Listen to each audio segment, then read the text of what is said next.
Profit محمد صلی اللہ علیہ وسلم اسلام کا دل ہے، ہم مسلمانوں کے جان ہیں،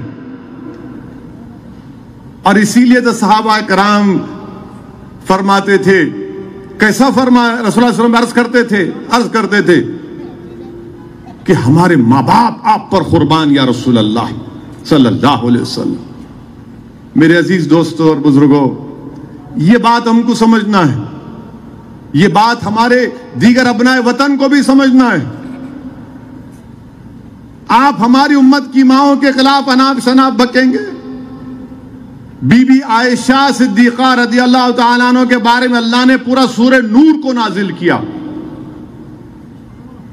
بی بی عائشہ عالمہ تھی اور میڈیسن بنانا بھی جانتی تھی، میڈیسن۔ ان کے گھر میں پورے بچے علم حاصل کرتے، صحابہ کرام آ کر مسئلے مسائل پوچھتے، آپ کو معلوم ہی نہیں بی بی عائشہ کے بارے میں؟ اگر کوئی ایمانداری کے ساتھ بی بی عائشہ صدیقہ رضی اللہ تعالیٰ عنہ کی سیرت کو پڑھے گا، تو اگر ایمانداری سے پڑھے گا تو مجھے یقین بولے گا کہ یار یہ اسلام سچا دین ہے۔ شرط یہ کہ آپ پڑھو، اور ہم ہمارے اہل وطن سے جو مسلمان ہیں ان سے کہہ رہے ہیں کہ آپ اویسی کو دیکھ کر اسلام مت سمجھو، آپ قرآن اٹھا کر پڑھو، آپ بی بی عائشہ کے بارے میں پڑھو، پروفٹ محمد کی لائف ہسٹری پڑھو، آپ کو اسلام سمجھ میں آئے گا۔ یہ جو آپ کے دلوں میں بٹھا دیا گیا یہ جھوٹ ہے، اس میں کوئی سچائی نہیں ہے۔ تو پروفٹ محمد صلی اللہ علیہ وسلم رحمت اللہ علیہ دل ہے۔ آپ جسم پہ سب ہاتھ لگا لو مگر دل پہ ہاتھ نہیں لگا سکتے۔ ہم دل پہ ہاتھ یا دل کو چھونے کی بھی اجازت نہیں دیں گے آپ کو، یہ ہمارا معاملہ ہے، آپ اس کو سمجھ جاؤ۔ تو خیر وہ بڑے متاثر ہوئے، اب بولے کہ میں ٹھیک ہے اس حساب آپ سے کانٹیکٹ میں رہوں گا، ملا ضرور رہیے، مگر یہ اس لیے بتا رہا ہوں تاکہ آپ کو بھی معلوم ہو جائے۔ ہمارے نوجوان مسلمانوں کو معلوم ہی نہیں، انہیں بول دی تو کیا ہے، ارے میرے دوست پڑھو نہ پڑھو، یہ دین تم، یہ اسلام کا تقاضا کیا ہے، پڑھو، تم پڑھتے ہی نہیں۔ اگر ایک دن سیل فون بند ہو گیا نا، یا ایک دن وائی فائی بند ہو گیا، یقین مانو کئی نوجوانوں کو سر میں اور پیٹ میں درد شروع ہو جائے گا، ارے نہیں آ رہا، ارے آئے نہیں، ارے کیا ہے رے بھائی، انسٹاگرام میرا چلا گیا، واٹس ایپ چلا گیا، ارے میرا وہ لائکس نہیں آ رہے، میرے اتنے لائک نہیں آئے، سنیپ چیٹ میں ایسا ہو گیا۔ تمہارے لائک کیا ہونا چاہیے؟ یہ فرشتے بیٹھے ہوئے تمہارا حساب کتاب لکھ رہے ہم سب کا۔ تم اس کی لائک کی فکر مت کرو، اس کی لائک کی فکر کرو۔ اور اللہ کی سب سے زیادہ کس کو پسند کرتا؟ اللہ اور فرشتے محمد صلی اللہ علیہ وسلم پر درود و سلام بھیجتے۔ تو تم اس کو لائک کرو گے یا محمد صلی اللہ علیہ وسلم کی غلامی قبول کرو گے؟ میرے عزیز دوستوں اور بزرگوں، نوجوانوں، آپ مستقبل ہیں قوم کے، آپ مستقبل ہیں بھارت کے۔ اگر آپ خود ہی بے راہ روی کی زندگی گزاریں گے تو پھر کیا ہوگا؟ کچھ نہیں ہوگا۔ اسی لیے میں آپ سے عرض کر رہا ہوں کہ آپ ان چیزوں پر غور کریے، مسجدوں کو جائیے، کسی بھی مسلک کے آپ ہیں آپ رہیے۔ آپ دیوبندی ہیں، بریلوی ہیں، تبلیغی ہیں، اہل حدیث ہیں، شیعہ ہیں، میدوی ہیں، مگر سب یہاں پر بیٹھے ہوئے ہیں۔ کیوں بیٹھے ہوئے ہیں؟ کہ دل کا معاملہ ہے، باس دل کے معاملے میں کوئی کمپرومائز نہیں ہو سکتا، دل کے معاملے میں کوئی کمپرومائز نہیں ہو سکتا۔ ہم کسی اور مسئلے پہ اختلاف کر سکتے ہیں اور ہو بھی ہوگا، مگر جب رسول رحمت صلی اللہ علیہ وسلم کا معاملہ آئے گا تو سب بولیں گے نہیں بھائی، سر جھکا کے آئیں گے۔ یہ ہم کو محسوس کرنا ہے۔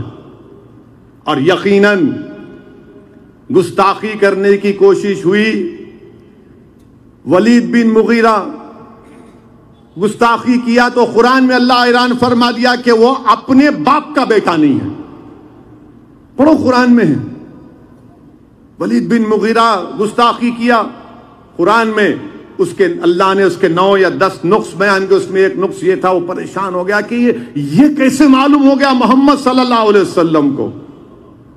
اور آپ کو معلوم، قاضی ایاز شفا شریف میں لکھتے ہیں کہ رسول اللہ صلی اللہ علیہ وسلم کے کپڑوں کو میلا کہنا بھی گستاخی ہے، رسول اللہ صلی اللہ علیہ وسلم کے نالے مبارک کا مذاق اڑانا بھی گستاخی ہے۔ فاروق اعظم کے دور میں کسی نے آ کر شکایت کی کہ اے خلیفت رسول اللہ صلی اللہ علیہ وسلم، ایک مسجد کے امام ہر بار سورہ عباسہ پڑھاتے ہیں۔ فاروق اعظم بلائے، بولو کیا ہے، کیوں پڑھاتے؟ تو بولے اس میں اللہ نے رسول اللہ صلی اللہ علیہ وسلم کو نعوذ باللہ ڈانٹا۔ فاروق اعظم نے کہا تو نے گستاخی کی اور شریعت کے مطابق سزا دوں گا تجھے۔ کیا آپ کو معلوم کہ جو گستاخ تھا مکے کا، مکہ فتح ہوا، عبد العزا نام تھا اس کا، علماء ہے، فتح مکہ ہوا تو رسول اللہ صلی اللہ علیہ وسلم نے کہا کہ سب کے لیے عام معافی ہے، سب کے لیے، کسی کو ہاتھ نہیں لگایا جائے گا۔ مگر کہا عبد العزا جہاں ملے گا پکڑو اس کو۔ تو لوگوں نے آ کے کہا یا رسول اللہ وہ تو کعبۃ اللہ کے غلاف میں چھپا، بولے پکڑو اس کو۔ یہ ناموس رسالت کا اساس مسئلہ ہے۔ اسی لیے میرے عزیز دوستوں اور بزرگوں، صحابہ کرام جنگ خندق میں رسول اللہ صلی اللہ علیہ وسلم کے سامنے کھڑے ہو جاتے، بدر میں رسول اللہ صلی اللہ علیہ وسلم کے سامنے کھڑے ہو جاتے۔ میرے عزیز دوستوں اور بزرگوں، آج بھی کھڑے ہونا ہے آپ کو، مگر کیسے کھڑے ہونا ہے؟ اپنے آپ میں ایک انقلاب پیدا کرنا ہے۔ اگر کوئی ہماری بچیوں سے کہے گا حجاب،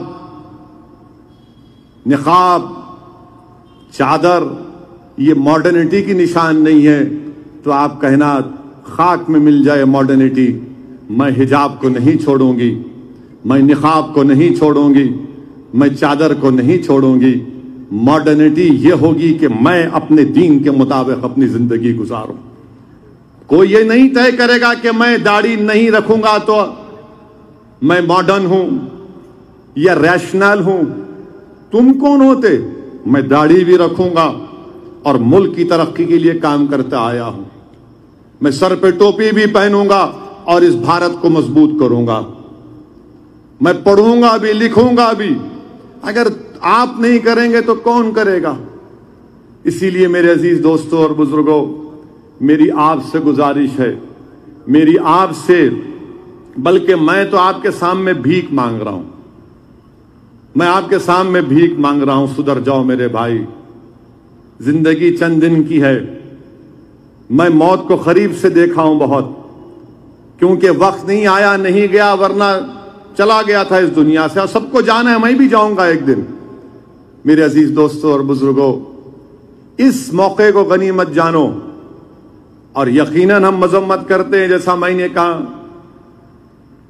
اور بی جے پی نپور شرما کی تائید کر رہی ہے، بی جے پی نپور شرما کو بچا رہی ہے، بی جے پی سے ہم مطالبہ کر رہے ہیں، کرتے رہیں گے، اور دیش کے پردھان منتری سے، وزیر اعظم سے کر رہے ہیں، مگر وزیر اعظم کچھ بولتے ہی نہیں ہے، بولتے ہی نہیں ہے کچھ۔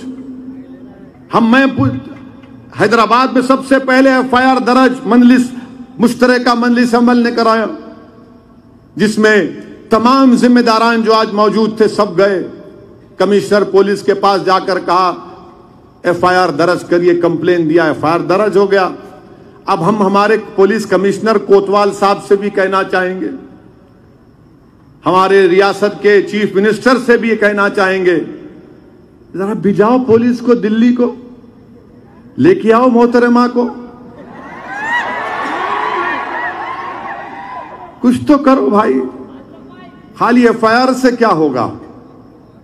یہ کم سے کم بولو تو صحیح، ہم جانے والے ہیں۔ جب سائبر آباد کی پولیس محبوب نگر کے ایم ایل اے جس کا نام سرینواس گوڑ کو قتل کرنے کے سلسلے میں بی جے پی کے ایک سابقہ ایم پی کے گھر میں کود کر دلی میں وہاں سے ایک ایکیوز کو لا سکتی ہے، تو آپ نہیں لا سکتے؟ یہ لانا چاہیے، آپ کو لانا چاہیے، انصاف کا تقاضا ہے یہ۔ اور پھر لوگ بولتے کہ اسدالدین اویسی یہ بات کر رہے. میں جو بات کر رہا ہوں دلائل دے کر کہہ رہا ہوں, پھر آپ کے سامنے وہی بات رکھ رہا ہوں. میڈیا کے لوگ بولتے کہ بہرحال ہر چیز بولتے ہمارے بارے میں, مگر سچائی یہ ہے کہ آج سے 3 دن پہلے اتر پردیش میں اکرم علی نام کا ایک بچے نے ٹیٹاریا گاؤں میں یوگی آدتیہ ناتھ کی پینٹنگ توڑ موڑ کے اتار دی. پولیس پہنچ گئی, جیل میں بھجا دی اس کو. اکرم علی نام تھا. آپ ان کو نہیں اریسٹ کریں گے؟ یوگی کی فوٹو توڑ موڑ کر اتار دیا مکھیہ منتری اتر پردیش کی, اکرم علی کو پکڑ لیا. پھر اس کے بعد آپ نے ایک برجیش یادو ہیں بلیا کے, 2017 میں 500 کی نوٹ مودی جی نے غائب کر دی تھی, تو انہوں نے ایک ویڈیو بنایا کہ 50 دن ہو گئے مودی جی کیا ہوا. تو بی جے پی کو جب اقتدار ملا اتر پردیش میں, برجیش یادو کو پکڑ لیے. ایک کنڈا تحصیل میں ایک صاحب کو پکڑ لیے, انہوں نے مودی کی فوٹو کچھ کر دی الٹا سیدھا, 14 دن جیل میں. بلیا میں کسی نے مودی کے خلاف اناپ شناپ بک دیا, جیل. 17 اگست کو منموہن مشرا چنئی میں وہ کووڈ میں مودی کی ناکامی کا کچھ ویڈیو بنائے, جیل. ممتا بنرجی کے خلاف ایک گوا میں بیٹھا ہوا شخص ویڈیو بناتا ہے, اس کو گوا جا کر اریسٹ کر لیتے ہیں. عرفان حسین فتح گڑھ کا 10 مئی 2022 کو پردھان منتری کے خلاف اناپ شناپ بک دیا, آپ جیل بھجا دیے. آپ بتاؤ نا پھر انصاف کون کرے گا؟ پھر ٹھیک ہے آپ گالی دو مجھے, میں تو آپ کو یہ دلیل دے رہا ہوں, آپ پکڑو. کیوں نہیں پکڑتے آپ؟ بھائی مودی کے بارے میں اناپ شناپ, یوگی کے بارے میں اناپ شناپ, ممتا بنرجی کے بارے میں اناپ شناپ, تو فوراً جیل.